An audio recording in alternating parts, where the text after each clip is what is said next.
Hi, I'm Alison Ellis of Floral Artistry. Thank you so much for tuning in.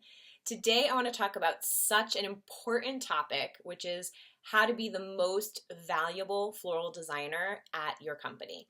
So, this video is directed towards owners and employees. So, if you have a flower shop and you have some employees who do design work for you, you may want to actually watch this video with them. And if you are like me, where you're the designer, it's even more important that you watch this video because you need to be the single most valuable employee in your business because you're all you got, right? So this video is really for everybody today. So how do you become the most valuable florist in your shop? Well, you show up on time, right? You are friendly and nice to your other coworkers. You treat everyone with respect, from delivery drivers to, people who work at the front who aren't designers. You treat everybody well. And maybe like when the phone rings, you pick it up happily instead of going, ugh, first, right? Or a customer walks in and you like put stuff down and you go out and help them instead of like pretending like you don't notice them and hoping somebody else helps them first. So those would be like really great ways to be a valuable employee. But those are kind of no-brainers, right? That's just sort of how you should be at your job. It's even easier to become the most valuable employee, okay? The most valuable floral designer doesn't overfill orders. That's really all you got to do to be the single most valuable employee at your shop. I'll give you an example. Overfilling is probably the number one sin, right, of floral designers. Now, to different people, overfilling means different things. Overfilling may mean filling by a lot, but overfilling means just one flower over. Just one flower over what is supposed to be in this arrangement. That's overfilling. So let's just say you are a designer at a shop and you overfill by one rose on pretty much every arrangement. Well, maybe you have 25 arrangements a day. So if you're there 5 days a week times 25 arrangements times one rose, well, if that rose sells for $4, that's $500 a week, $100 a day that you're giving away that no one has paid the shop for. So let's say it's a 5.5 day work week, okay? Let's say your shop is open Monday through Friday, full days, and then Saturday you have a half a day. So 5.5 days of overfilling by one rose is $550 a week going out of your shop that no one has paid for. So I took some notes on this. One rose, 25 arrangements per day, $100. For the week, $550. For the month, that $550 times 4 weeks, $2,200. Let's take it to the year, people. $2,200 times 12 months. Do you want to do a drum roll? $26,400 being given away. Now, if you worked, instead of at a flower shop, if you worked, let's say you worked selling art supplies, right? Someone comes in, they want a canvas and some paint. They're standing there, they're buying them, and you're ringing them up and you say, well, you know what you need is a paintbrush. That's all you need to make this purchase perfect.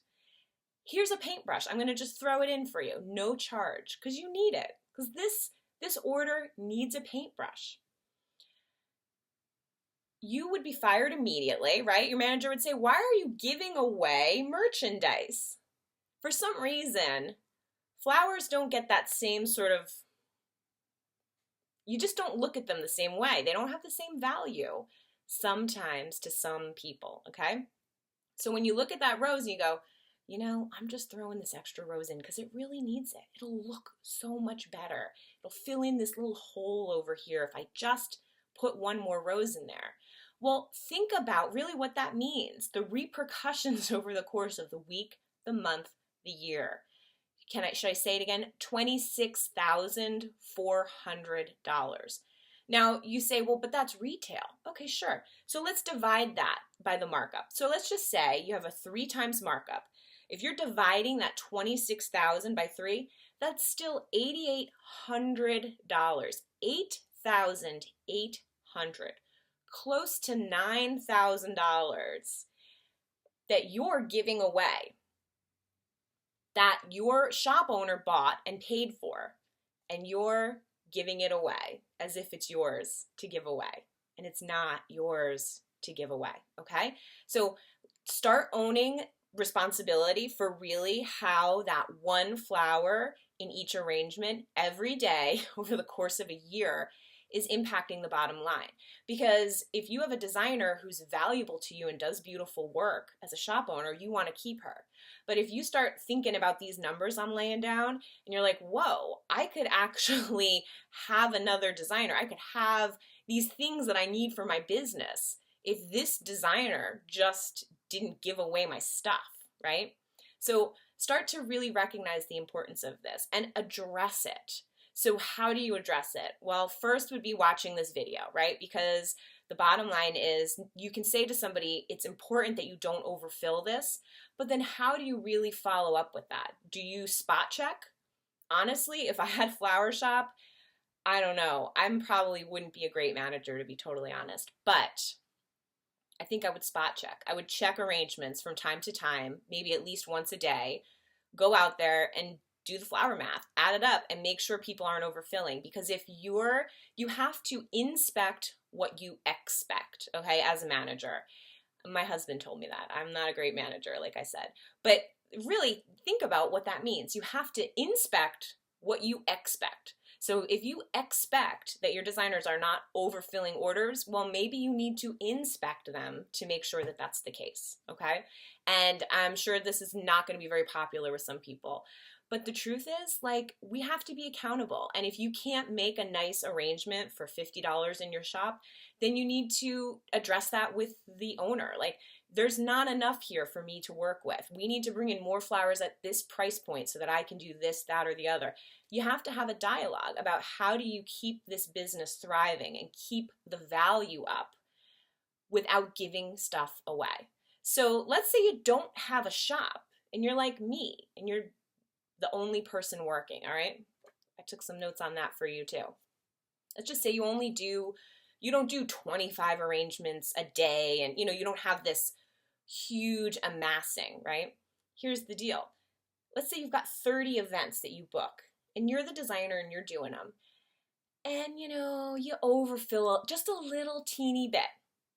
Let's say $4 wholesale, okay?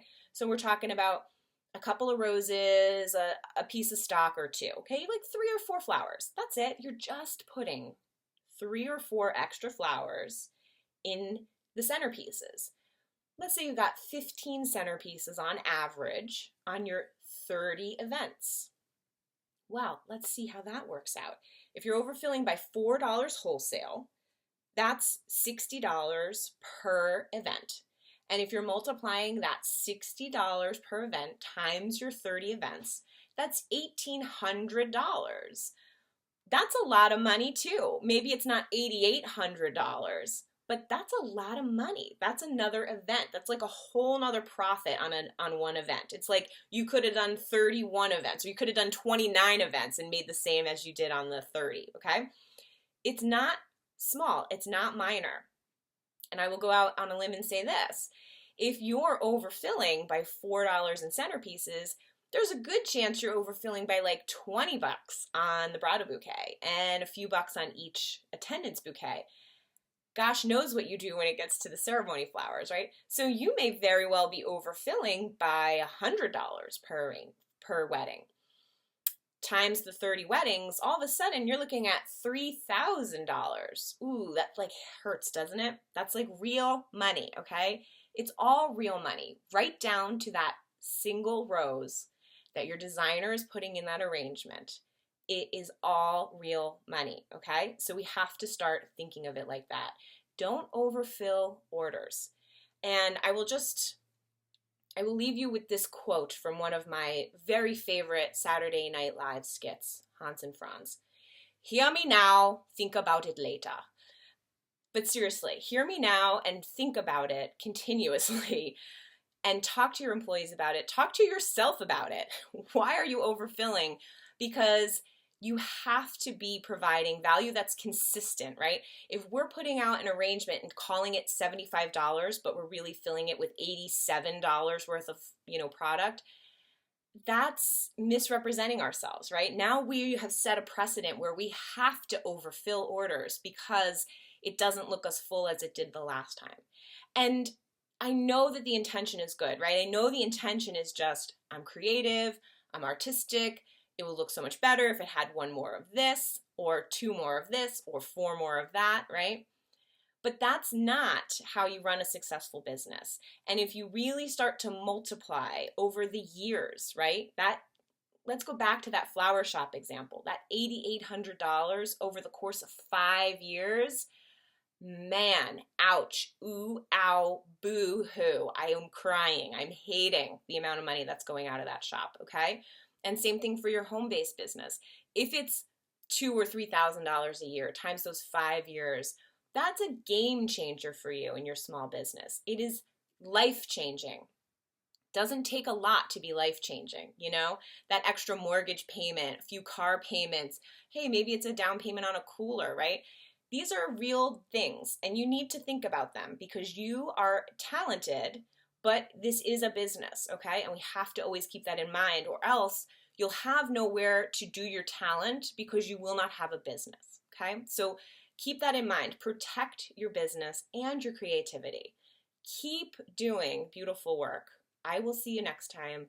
Don't overfill your orders. Remember, your value is not directly related to your stem count. You're providing value at all levels for your client, and you cannot overfill your orders. Thanks so much for watching. I'll see you next time.